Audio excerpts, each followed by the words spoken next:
seul geste de toi viendra mon secours.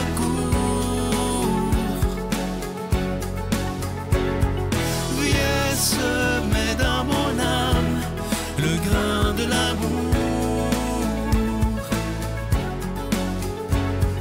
Je traverse un désert et je meurs de soif.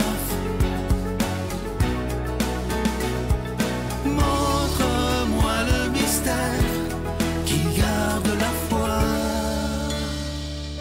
Bonjour, bienvenue à votre émission La Victoire de l'amour en ce mercredi 25 octobre. J'espère que vous vous portez bien. Dernier mercredi d'octobre, on poursuit avec Thérèse de l'Enfant Jésus. Et pour conclure avec cette 4e chronique sur Thérèse de Lisieux, que j'affectionne d'une manière incroyable, c'est mon amie, ma grande sœur au ciel. Elle a intercédé pour moi et elle intercède encore. Je voulais vous résumer, en gros, c'est quoi les 3 principaux moyens d'aimer qu'elle m'a aidé à déployer. D'abord, l'amour de Dieu.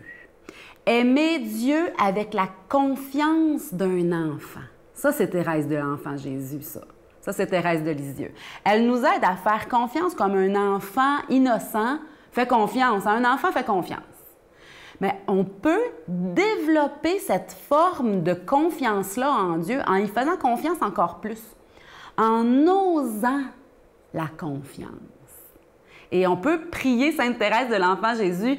Intercède, Thérèse, prie pour nous pour qu'on ait cette foi, cette confiance en Dieu qui permet à Dieu ensuite de faire des miracles dans nos vies. Des petits miracles qui ont l'air innocents, qui ont l'air de rien, mais c'est des grands miracles pour nos vies qui nous aident à cheminer. Donc, merci Thérèse pour ça.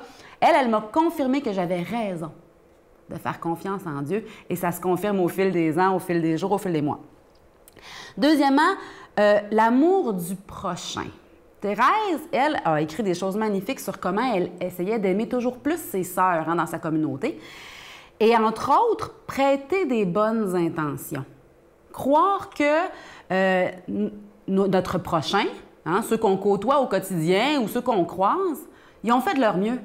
Leur prêter des bonnes intentions. Croire que si il s'est passé un accrochage, bien, c'était une maladresse. Prêter aux autres de la bienveillance. Croire qu'ils ont voulu faire de leur mieux et que, bon, il y a eu une maladresse. Et ça libère la charité. Ça libère l'amour. Ça nous garde dans la bonne humeur, déjà. Au lieu de me sentir froissée par ce qui arrive, par ce que les autres peuvent dire, penser ou faire, ben non. Chacun fait de son mieux. Moi, je fais de mon mieux pour aimer. Et ça, c'est du Thérèse de Lisieux à son meilleur. La charité en action, jusque dans le fond de nos pensées. Prêter des bonnes intentions pour l'amour du prochain.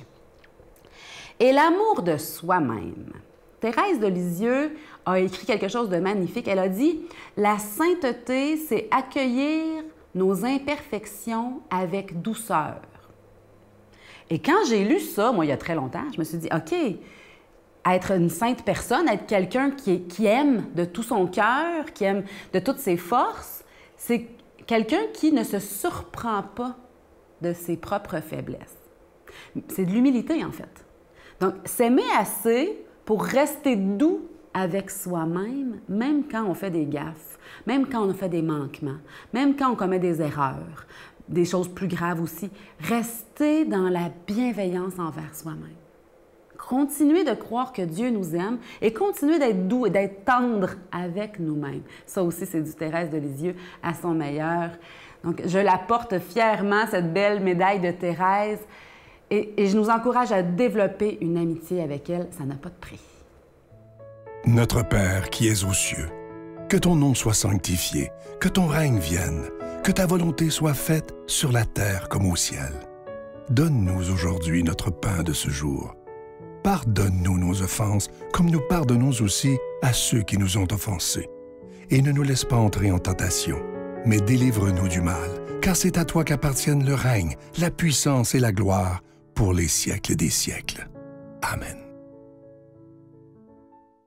La Victoire de l'amour vous invite à venir vivre des moments inoubliables en Italie en compagnie du Père Michel-Marie, Christine Michaud, Miguel Padilla et Sylvain. Nous visiterons Venise, Padoue, Florence, Sienne, Assise et Rome, la ville éternelle. Célébration eucharistique avec le Père Michel Marie. Nous assisterons aussi à l'audience générale avec le Pape François au Vatican, du 2 au 13 juin 2024, avec Spiritour au 514-374-7965 ou 1-866-331-7965.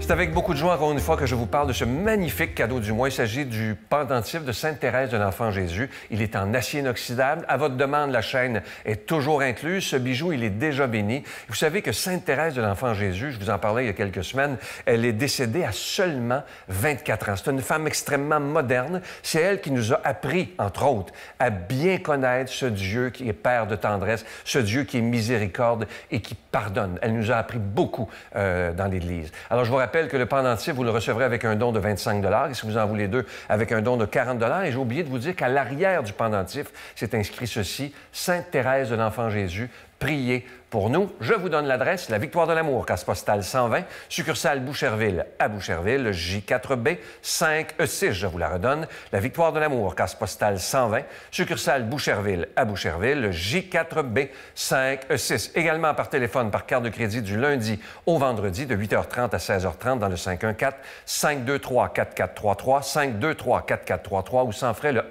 1-888-811-9291, 1-888-811-9291 et aussi sur notre site Internet, le www.lavictoiredelamour.org. Je vous rappelle également, parce qu'il y a beaucoup de gens qui nous l'ont demandé, c'était toujours disponible, le dernier livre de Christine Michaud, Que ferait l'amour? Et mon dernier livre, qui s'intitule Mise en forme de l'âme, sont toujours disponibles. Moi, je veux prendre le temps de vous dire des milliers de fois merci d'être présent avec nous pour qu'on mise ensemble sur la priorité des priorités. Et moi, je suis convaincu d'une chose, que plus on parlera d'amour dans nos médias, plus notre monde sera bon à vivre.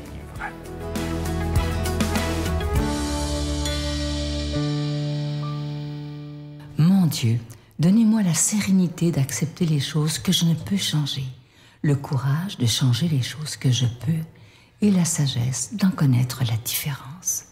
Amen. On rejoint maintenant Victor qui va nous faire un commentaire de l'Évangile du jour.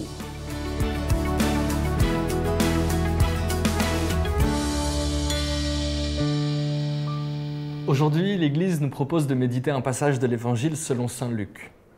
Jésus disait à ses disciples « Vous le savez bien, si le maître de maison connaissait l'heure où le voleur doit venir, il ne laisserait pas percer le mur de sa maison. Vous aussi, tenez-vous prêts. C'est à l'heure où vous n'y penserez pas que le Fils de l'homme viendra. » Pierre dit alors « Seigneur, cette parabole s'adresse-t-elle à nous ou à tout le monde ?»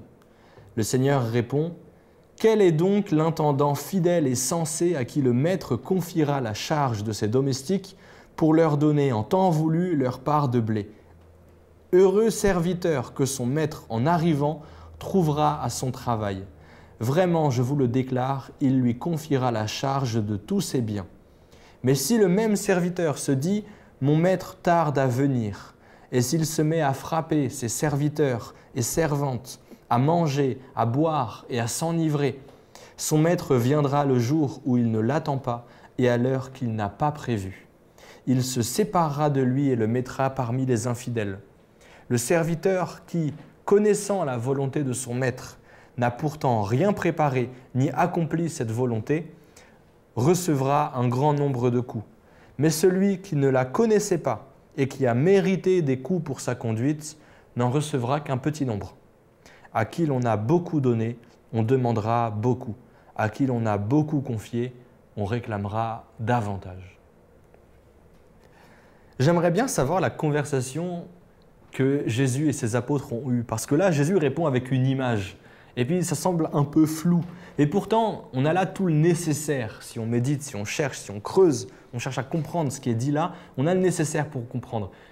Mais probablement que Jésus à ses apôtres, il a dit un peu plus de détails que ça. Du moins, j'espère pour eux. En tout cas, nous, on a déjà beaucoup. Et la phrase de fin là, de ce passage est claire. À qui l'on a beaucoup confié, on réclamera davantage. On a déjà beaucoup. Matériellement, déjà, on a beaucoup. Souvent, on a aussi la santé, on a les amis, on a le travail, on a la famille, et puis on a l'argent. On est souvent relativement aisé, ou en tout cas, on a le nécessaire. On a le nécessaire pour vivre, on n'a pas besoin de grand-chose d'autre. On a aussi la foi, on connaît Jésus. Il est réellement présent, il a réellement existé. Tout ce qu'on lit là, c'est vérifié historiquement, archéologiquement, scientifiquement. On a tout ça. C'est quelque chose de sûr. Son existence, sa présence sur Terre est attestée. Et il y a même probablement rien de plus sûr que ça chez les chercheurs de l'Antiquité. Je veux dire sur la période de l'Antiquité pour les chercheurs d'aujourd'hui. On connaît tout ça. L'Église, on l'a aussi. En fait, on est aisé, on a beaucoup, on est très riche spirituellement et matériellement. Et matériellement, souvent, ça dort sur un compte en banque. Jésus parle en image, permettez-moi l'image aussi d'un compte en banque. Imaginons qu'on a des millions et des millions, mais ça dort sur un compte et nous, on vit dans une cabane, sans investir et sans aider les gens autour de nous. Juste, ça dort sur un compte. En fait, c'est un peu inutile. Et c'est nous, si avec ce qu'on a, si avec la foi qu'on a, avec tout ce qu'on a reçu, on se contente seulement de regarder la victoire de l'amour, on se contente d'aller de temps en temps à la messe, ou même tous les dimanches, on se contente d'un signe de croix avant de dormir, c'est déjà super bien. Mais ce n'est pas suffisant. Si on a beaucoup, on nous demandera beaucoup. On est appelé en fait à tellement plus que ce qu'on fait déjà. On fait déjà beaucoup de choses pour certains, mais même là, on est appelé à tellement plus. On a reçu énormément de grâce. Maintenant alors, rendons grâce. Comment? Par la prière. Sinon, on fait tout avec nos seuls biceps, et puis quand la tempête vient, on s'écroule, et elle viendra. Ensuite, les frères, si on est seul, on s'écroulera. Si on a des gens autour de nous, des compagnons de prière, des compagnons d'action, qu'on apprend, qu'on entretient, qu'on développe sa foi avec eux, là, ça ira mieux. Qui n'a pas de gens avec qui prier se prive de beaucoup de choses. Ensuite, la mission. On est missionnaire. Notre vie est une mission. Ou même plus, nous sommes une mission. Et si on se contente d'être tiède, eh ben on est hypocrite à nous-mêmes en un sens. Et ensuite, le service. Ce qu'on fait doit être au service de Dieu, au service des gens. La prière, les frères, la mission pour le service. Prions avec Dieu, soyons saints, au nom du Père, du Fils et du Saint-Esprit. Amen. Je vous salue Marie, pleine de grâce. Le Seigneur est avec vous. Vous êtes bénie entre toutes les femmes, et Jésus, le fruit de vos entrailles, est béni.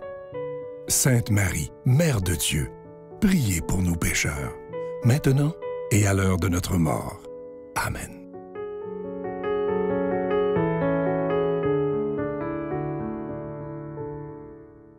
En ce mois d'octobre où on a médité avec Thérèse de l'Enfant Jésus, la Victoire de l'amour vous offre en cadeau du mois, en échange de vos dons, cette magnifique médaille à son effigie. Donc, c'est son visage d'un côté et l'autre côté, c'est Sainte Thérèse de Lisieux. Priez pour nous. Ça vaut la peine, ça aide la mission de la Victoire de l'amour à annoncer la bonne nouvelle à la télévision. Et ça nous rappelle d'implorer Sainte Thérèse de l'Enfant Jésus de prier pour nous. Elle qui peut tant, elle a promis de passer son ciel à faire du bien sur la terre. Ça vaut la peine de l'invoquer et de lui demander de faire pleuvoir des roses sur nous encore aujourd'hui. Bonne journée. Tu n'as pas besoin d'attendre d'être dans la marde pour penser en haut au Seigneur. Il est là tout le temps. Et puis, les gens ont besoin présentement qu'on exprime notre foi.